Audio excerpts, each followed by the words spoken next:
नमस्कार, स्वागत है आपका। मैं हूं आपके साथ सपना दीपक मतीशिया। बुलेटिन का आगाज करेंगे।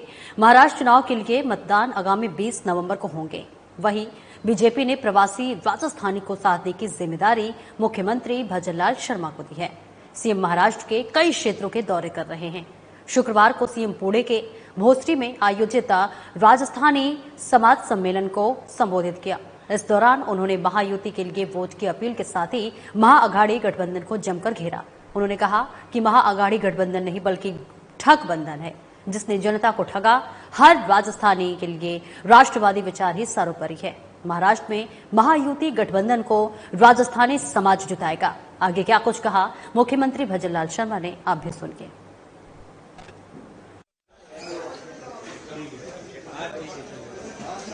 मलाड विधानसभा के राजस्थानी समाज के इस कार्यक्रम में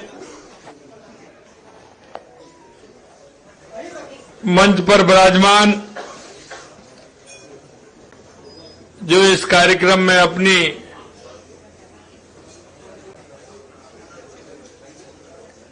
सहयोग एवं भूमिका निभाने वाले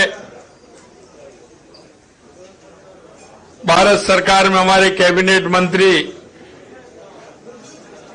सम्मानीय श्री पीयूष गोयल साहब, अध्यक्ष गोरेगांव स्पोर्ट्स क्लब,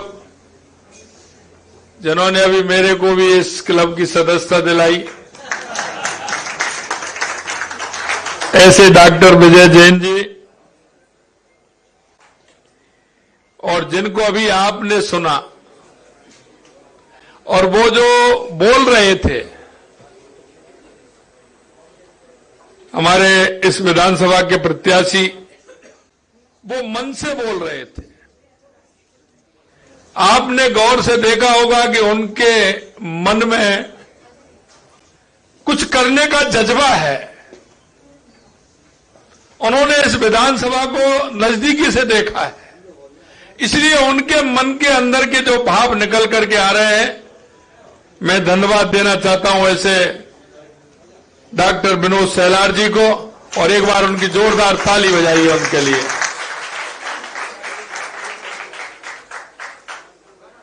हमारे पुराने मित्र, कई बार सांसद, कैबिनेट मंत्री रहे, पार्टी के राष्ट्रीय प्रवक्ता के रूप में काम किया और युवा मोर्चा से बहुत लंबे समय से काम कर रहे हैं, ऐसे सम्मानीय शहनवाज हुसैन साहब, हमारे अपने ही अगर मुंबई आए और के राजपुरोहित जी अगर नहीं मिले तो मुंबई आना बेकार हो जाता है। हमेशा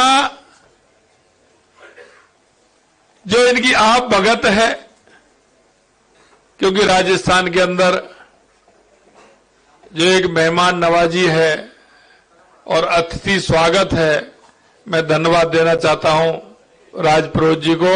वो हमेशा इस काम में आगे रहते हैं और निभाते हैं, ऐसे हमारे के राजपुरोहित जी। अगर मैं बात करूं हमारे सुनील सिंघी जी की, तो ये कह रहे हैं कि साहब यहां महाराष्ट्र में मिल गए, आप जिस प्रदेश में जाएंगे वहां सुनील सिंघी जी सभी जगह मिलेंगे आपको। और इनका काम व्यापार कल्याण बोर्ड का तो है ही, लेकिन जहां ये जाते हैं राष्ट्रीयता की भावना को लेकर के, अपने विचार को लेकर के मजबूती का काम करते हैं। और इनका हमेशा एक जो व्यवहार है और वो विचार है, पार्टी के हित में, राष्ट्र के हित में रहता है, और इसीलिए इनको इतनी बड़ी जिम्मेदारी माननीय देश के यशस्वी प्रधानमंत्री जी ने दी है। यहां के युवा मोर्चा के अध्यक्ष भाई तेजेंद्र सिंह जी, हमारे राज्यसभा के सांसद, पार्टी के हमारे वरिष्ठ नेता सम्मानीय राजेंद्र गहलोत जी, हमारे कई बार के विधायक और हमारी विधानसभा में सचेतक सम्मानीय जोगेश्वर गर्ग साहब, यहां के मंडल के अध्यक्ष भाई सुनील कोहली जी, सत्यप्रकाश सिंह जी, ब्रजेश सिंह जी, यूनिस खान जी, हमारे खीमाराम चौधरी साहब, हमारे माननीय पूर्व विधायक और हमारे जिले के अध्यक्ष जोधपुर के शहर के रहे हैं ऐसे मन्नू भाई, और सभी इस कार्यक्रम में आए मेरे राजस्थान के कोने कोने से, अधिकतर जो यहां आकर के अपनी जन्मभूमि से कर्मभूमि में जो अपनी भूमिका निभाने वाले ऐसे मेरे सभी प्रवासी राजस्थानी भाइयों और बहनों, सबसे बड़ी बात यह है कि आपने जिस गर्मजोशी के साथ जब मैं रात को आया, रात से लेकर के अब तक आपने जो स्वागत किया है, मैं सही कहना चाह रहा हूं कि मुझे ऐसा लगता ही नहीं है कि मैं राजस्थान में नहीं हूं। महाराष्ट्र और मुंबई में रहते हुए भी अपने आप में महसूस कर रहा हूं कि मैं राजस्थान के अंदर हूं। हमारे गोपाल शेट्टी जी भी हमारे बीच में आए हैं, हमारे प्रभारी के रूप में इन्होंने बहुत अच्छा काम किया है। एक बार गोपाल जी के लिए भी एक बार तालियां दे बजाएं। मुझे गर्व है कि मैं आपके बीच में खड़ा हूं, और मैं इस बात को या नहीं क्योंकि मेरे को लोकसभा के चुनाव में आने का भी मौका मिला, मैं यहां पीयूष जी के चुनाव में भी आया, कई लोकसभा में मैं यहां मुंबई में गया, महाराष्ट्र के कई जगह मेरे जाना हुआ, लेकिन बाकी देश के अन्य प्रांतों में भी मैं गया। हमारे सिंह जी कह रहे थे कि जहां नहीं पहुंचे रेलगाड़ी वहां पहुंचे मारवाड़ी, ऐसा नहीं है। जहां नहीं पहुंचे रेलगाड़ी,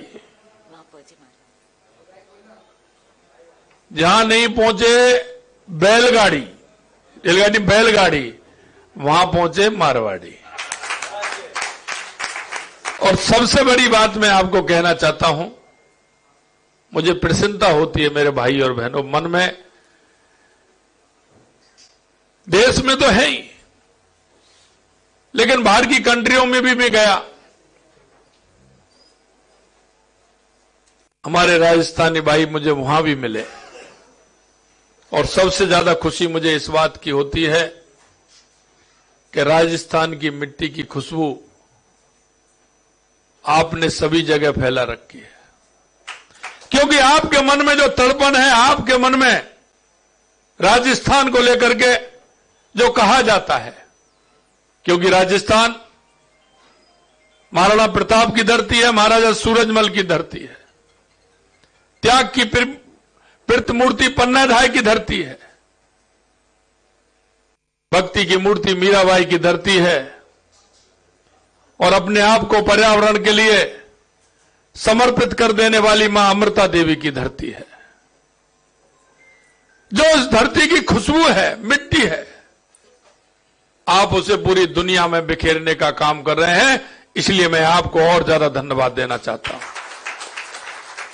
अगर मैं महाराष्ट्र की बात कहूं तो राजस्थान और महाराष्ट्र का एक संबंध अलग है, और मेरे भाई और बहनों वो संबंध है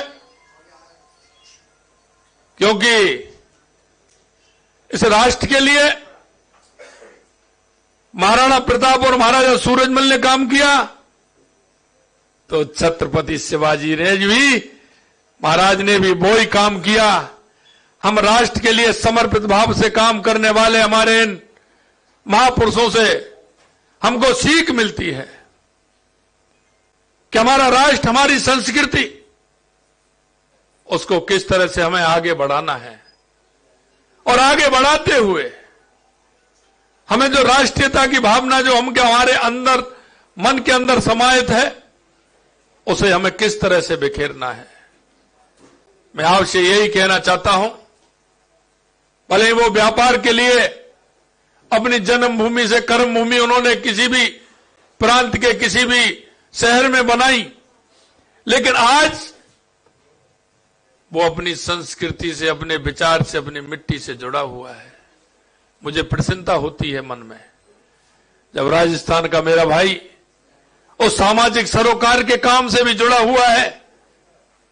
कोई भी काम हो, सामाजिक सरोकार के काम होते हैं, उनसे उसकी हमेशा कहीं ना कहीं किसी भाव को, चाहे वो मंदिर का निर्माण हो, चाहे गौशाला का निर्माण हो।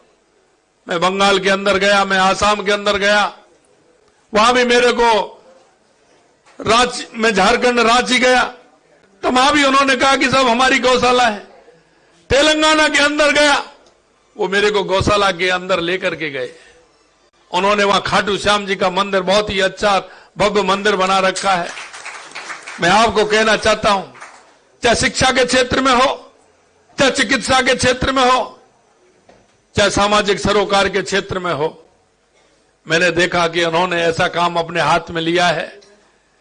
प्याऊ बनाने से लेकर के, गरीबों को भोजनशाला चलाने से लेकर के, शमशान घाट का जीर्णोद्धार करने से उसको सुंदर बनाने का काम किस तरह से हमारे भाइयों ने किया है।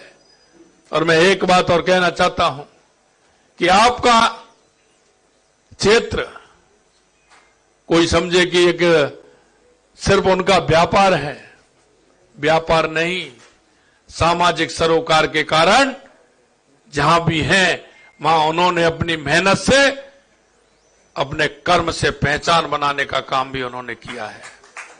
इसलिए मैं कहना चाहता हूं मेरे भाई और बहनों कि आपने देखा है कि आप जिस तरह से काम करते हैं, अपने व्यवहार, अपनी संस्कृति और अपने आत्मविश्वास से लोगों का दिल जीतने का भी काम करते हैं। क्योंकि मैं जहां जाता हूं वहां के लोग मेरे को इस बात के लिए कहते हैं कि हमेशा अच्छे काम में, सामाजिकता के काम में आप बढ़ चढ़ के हिस्सा लेते हैं। हमारी संस्कृति जुड़े होने के कारण आप राष्ट्रवाद को शक्ति देने का, आत्मबल बढ़ाने का, ये शक्ति विभाजनकारी ताकतों के खिलाफ एकजुट करने का काम भी करती है। और मैं आपको यही कहना चाहता हूं, अभी मेरे विनोद जी कह रहे थे कि कांग्रेस के लोग झूठ, मैं आपको यही कहना चाहता हूं मेरे भाई और बहनों, कांग्रेस ने हमेशा चुनाव आते ही कोई ना कोई अफवाह फैलाने का काम कर देते हैं। झूठ और लूट की दुकान इनकी है। देश के यशस्वी प्रधानमंत्री नरेंद्र मोदी जी के नेतृत्व में इस कांग्रेस की झूठ और लूट की दुकान धीरे धीरे बंद होती जा रही है। अगर आप इनके गठबंधन नहीं, वो ठगबंधन को देखेंगे, वो ठगबंधन की स्थिति भी इसी तरह की है। इनके साथ वही लोग लग सकते हैं जिनको किसी तरह का कोई मतलब नहीं होता है, ना ये अपने राज्य से प्रेम करते हैं, ना राष्ट्र से प्रेम करते हैं। इनको सिर्फ स्वार्थ होता है और ये स्वार्थ की भावना से ओतप्रोत होकर के काम करने वाले लोग हैं। मैं आपको इतना ही कहना चाहता हूं कि आप ये जो महा विकास अघाड़ी गठबंधन है, इस गठबंधन की अगर आप देखोगे तो हमेशा इन्होंने लूट और झूठ की दुकान खोली है। आपने देखा होगा सीएए का विरोध करना है, वो लोग जो जिस तरह से यहां आतंकवाद में शामिल होते हैं उनका सहयोग करना, औरंगाबाद का नाम छत्रपति संभाजी नगर रखा, इन्होंने क्यों विरोध किया ये भी आपको देखना है। मैं इतना कहना चाहता हूं, ट्रिपल तलाक समाप्त करने का विरोध भी इन्होंने किया और वक्फ कानून में संशोधन का विरोध भी यही कर रहे हैं। भाई ऐसा लगाव तो बता दीजिए, आपका क्या लगाव है। मैं आपको कहना चाहता हूं, हमेशा तुष्टीकरण के आधार पर इन्होंने राजनीति की है और उनको भोले वाले लोगों को भी इन्होंने जिस तरह से तुष्टीकरण के आधार पर उनको वोट की चिंता करते हुए इन्होंने काम किया है। मैं आपको इतना ही कहना चाहता हूं कि हमेशा कांग्रेस सिर्फ लूट और झूठ और वोट की बात करती है। और चुनाव आते हैं, आपने देखा होगा लोकसभा के चुनाव में आरक्षण को लेकर के किस तरह का अफवाह इन्होंने फैलाया था। और आपने देखा आरक्षण लोकसभा के चुनाव के बाद कहीं कोई कांग्रेसी किसी के पास आया क्या? क्योंकि चुनाव आ गया, अब भी कोई ना कोई नया सबूका छोड़ने का काम ये कांग्रेस के लोग करेंगे। मैं आपसे इतना ही कहना चाहता हूं, हमेशा जब चुनाव आते हैं तो इनकी झूठ की राजनीति प्रारंभ हो जाती है। जनता के अंदर कोई ना कोई अफवाह फैलाने का काम ये करते हैं, इसलिए इनसे सावधान भी रहना है और इनको जवाब भी देना है। आपने देखा होगा कि कांग्रेस कभी विकास की बात नहीं करती, कांग्रेस कभी किसी की हिमायती नहीं रही। आपने देखा होगा अभी उनका आज मैंने ऐड देखा था, और ये ऐड राजस्थान में भी दिए थे इन्होंने। और जब इनकी सरकार आई थी उस समय भी किसानों से वायदे किए थे, युवाओं से वायदे किए थे। और आप कर्नाटक में इनकी स्थिति देख लीजिए, हिमाचल में इनकी स्थिति देख लीजिए कि जब ये आते हैं तो किस तरह के वायदे करते हैं। आज मैं आपसे कह सकता हूं, राजस्थान में हमारी सरकार को 11 महीने हुए हैं, लेकिन हमने जो संकल्प पत्र में वायदे किए थे आपने देखे होंगे, हमने उस संकल्प पत्र में 11 महीने के अंदर लगभग 50% वायदों को पूरा किया है। क्योंकि देश के यशस्वी प्रधानमंत्री नरेंद्र मोदी जी कहते हैं, और जो कहते हैं वो ही करते हैं, ये देश की जनता को विश्वास है। और भारतीय जनता पार्टी हमेशा वही कहती है जो करती है। आपने देखा होगा अभी हमारे सिंह जी बता रहे थे कि आपने जो बजट दिया है, मैं आपको एक बात और कहना चाहता हूं मेरे भाई और बहनों, देश के यशस्वी प्रधानमंत्री नरेंद्र मोदी जी किसान सम्मान निधि देते हैं, किसी जाति धर्म को पूछते हैं क्या? कोई किसी में अंतर करते हैं क्या? हम खाद्यान्न सुरक्षा देते हैं, किसी में अंतर करते हैं क्या? प्रधानमंत्री ग्राम सड़क योजना के माध्यम से हम गांव में सड़क निकालते हैं, सड़क निकलते कोई हम किसी की जाति और धर्म पूछते हैं क्या? यही नहीं मेरे भाई और बहनों, प्रधानमंत्री आवास में हम सबको समान मानते हुए आवास देते हैं, उसमें जाति धर्म पूछने का काम करते हैं क्या? क्योंकि भारतीय जनता पार्टी सबका विकास, सबका विश्वास को लेकर के चलती है। और यही मैं आपसे कहना चाहता हूं, हमने जो जनता के बीच में जो वायदा किया उस एक एक वायदे को पूरा किया है। और हम कहना चाहते हैं, हमारी 200 विधानसभा राजस्थान के अंदर है, कोई भी व्यक्ति ये नहीं कह सकता कि किसी एक विधानसभा में हमने बजट नहीं दिया है। हमने जो हमारे की आवश्यकता थी, वहां के जनप्रतिनिधियों, वहां के कार्यकर्ताओं ने जो आवश्यकता बताई, उन आवश्यकता के आधार पर हमने उनको पूरा बजट देने का काम किया है। और पहला बजट हमने इसलिए दिया कि हमारा पहला बजट उसको पूर्ण करें। और मैं आपको विश्वास दिलाता हूं, जो बजट हमने 4 महीने पहले जुलाई के अंदर 5 महीने पहले दिया था, उस बजट की क्रियान्वित भी हो गई और 95% स्थान जहां चिन्ह थे वो भी काम हो गया और उनको पूरी तरह से पास कर दिया। यह भी मैं आपको बताना चाहता हूं। हमने कहा है किसानों को सम्मान निधि देने का काम किया, वो भी किया। हमने 450 रुपए सिलेंडर की बात की तो वो भी दिया। हमने पेट्रोल डीजल सस्ता करने का काम किया तो राजस्थान में 7 रुपए 57 पैसे और 6 रुपए 42 पैसे डीजल और पेट्रोल में कम करने का काम किया। तो हमने जो कहा वो करके दिखाया। मैं अगर आपको इस तरह से बताना चाहूं तो आपने देखा होगा, सामाजिक सुरक्षा पेंशन को भी हमने 15% बढ़ाने का काम किया। हमने हमारे जनप्रतिनिधियों का भत्ता भी बढ़ाने का काम किया। एक भी काम ऐसा नहीं जो हमने वायदा किया और हमने नहीं किया। आपने देखा होगा पेपर लीक की युवाओं के साथ किस तरह से कुठाराघात हो रहा था। हमने कहा था कि हम एसआईटी गठित करेंगे, इन सबको गिरफ्तार करेंगे, और आपने देखा 200 से ऊपर लोगों को गिरफ्तार करने का काम हमारी सरकार ने किया है। यही नहीं, जितने भी पेपर हमारे 11 महीने में हुए हैं, एक भी पेपर लीक नहीं हुआ। ये हमारी देख लीजिए कि हमने एक भी राजस्थान में पेपर लीक हुआ हो। इसलिए मैं कहना चाहता हूं मेरे भाई और बहनों, अभी आपने देखा होगा कि हम राइजिंग राजस्थान 9, 10, 11 दिसंबर को है। मैं सभी, क्योंकि आपका भी कार्यक्रम है 10 तारीख को, आपको भी मैंने निमंत्रण देने के लिए आया हूं। प्रवासी राजस्थान का कार्यक्रम भी 10 दिसंबर को है। मैं आप सभी से कहना चाहता हूं, क्योंकि जहां भी मैं लोकसभा के चुनाव के अंदर पूरे देश के अंदर जिन जिन प्रदेशों में कहा, वहां से मांग आई थी। उन्होंने कहा कि भाई साहब हम राजस्थान में भी करना चाहते हैं। आपके लिए राजस्थान के द्वार खुले हुए हैं। आप आइए, राजस्थान के अंदर अपना उद्योग लगाइए और जो हमारी सरकार ने आपसे एक एक वायदा किया है निश्चित रूप से हम पूरा करेंगे। मैं आप सभी से आग्रह करना चाहता हूं, क्योंकि अभी कह रहे थे कि राजस्थान की बहुत बड़ी संख्या है गोपाल जी यहां, और ये राजस्थान की संख्या तो है ही, लेकिन एक एक राजस्थानी 1000 के बराबर है, 1000 के बराबर। ये भी मैं आपको विश्वास दिलाता हूं, क्योंकि उसके सामाजिक सरोकार के कार्य होते हैं। वो लोगों के दुख में, दर्द में हमेशा सहयोग करता है। उसका जो दायरा है, एरिया है, वो बहुत बड़ा है।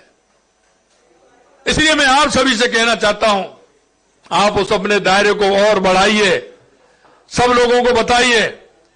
एक एक व्यक्ति के पास, एक एक अपार्टमेंट में, एक एक कॉलोनी में जहां आपके लोग हैं, आपको मिलते हैं, रिश्तेदार हैं, मिलने वाले हैं, व्यापार के संबंध हैं, आपके सामाजिक संबंध हैं, उन सभी संबंधों के आधार पर आप एक एक व्यक्ति, मुझे पता है आपके मोबाइल में कोई भी ऐसा व्यक्ति नहीं है जिसके मोबाइल में 1000, 500, 2000, 2500, 5000 नंबर नहीं हो।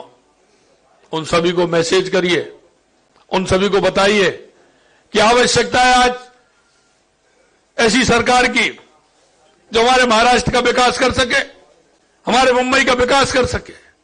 आप सभी से मैं अपील करना चाहता हूं, हमारे होनहार उम्मीदवार विनोद सेलार जी को भारी मत से आप विजयी बनाएं और महाराष्ट्र में डबल इंजन की सरकार बने, जिससे हमारा विकास लगातार हमारा विकास हो। महाराष्ट्र की डबल इंजन सरकार में आपके विकास के लिए इस गति से काम कर रही है। आपके मलाड में मिड चौकी फ्लाईओवर बनने से वर्षों पुरानी ट्रैफिक जाम की समस्या से मुक्ति मिली है। इस बार विनोद सेलार जी की जीत के साथ बरसोड़ा, क्योंकि ये मेरे पास आया था, बरसोड़ा मंड लिंक सी ब्रिज का काम भी बहुत जल्दी पूरा हो जाएगा, जिससे आपके आवागमन में किसी प्रकार की कोई परेशानी नहीं होगी। ये भी मैं आपको विश्वास दिलाना चाहता हूं। अंत में मैं आपसे इतना कहना चाहता हूं कि हमारा ये महायुति की सरकार आएगी। मैं विश्वास दिलाता हूं कि जिस तरह से महाराष्ट्र की महायुति सरकार ने राज्य के भविष्य को संवारने के लिए कठोर मेहनत की है, आने वाले समय में विकास की गति और तेज करेगी। महायुति सरकार ने जो भी वायदे किए हैं उन सभी को पूरा करने के लिए एक स्पष्ट रोड मैप तैयार किया है। इस रोड मैप में राज्य को आत्मनिर्भर समृद्धशाली बनाने के लिए एक साथ कई कदम उठाए जाएंगे। महायुति सरकार महिलाओं के सशक्तिकरण में किसी तरह की कोई कोर कसर नहीं छोड़ेगी। और मैं इतना कहना चाहता हूं, आपके यहां जो हमारे संकल्प पत्र में जो वायदे किए हैं, निश्चित रूप से हमारी सरकार, क्योंकि जो हमारा संकल्प पत्र होता है वो एक हमारा आधार होता है, और उस संकल्प पत्र के आधार पर हमारी सरकारें काम करती हैं। इसलिए मैं आपको यही विश्वास दिलाना चाहता हूं कि हमारी सरकार उस संकल्प पत्र को लेकर के काम करेगी और उस संकल्प पत्र के आधार पर हमारी सरकार चलेगी। महाराष्ट्र की अर्थव्यवस्था को मजबूत बनाने, समाज को समृद्ध बनाने के लिए हमें एकजुट होकर महायुति को वोट देना है। आपके समर्थन से, जैसा मैंने कहा, डबल इंजन सरकार आपके सपनों को साकार करेगी और महायुति सरकार आपके साथ हमेशा आपके साथ खड़ी रहेगी। आप सभी का आशीर्वाद हमारे लिए बहुत मायने रखता है। मैं आपको विश्वास दिलाता हूं कि जिस तरह से आप भाजपा के साथ खड़े हैं, वैसे ही सरकार भी आपके साथ खड़ी रहेगी। ये मैं आपको विश्वास दिलाता हूं। अब की बार और फिलहाल इस बुलेटिन में इतना ही। दीजिए इजाजत। नमस्कार।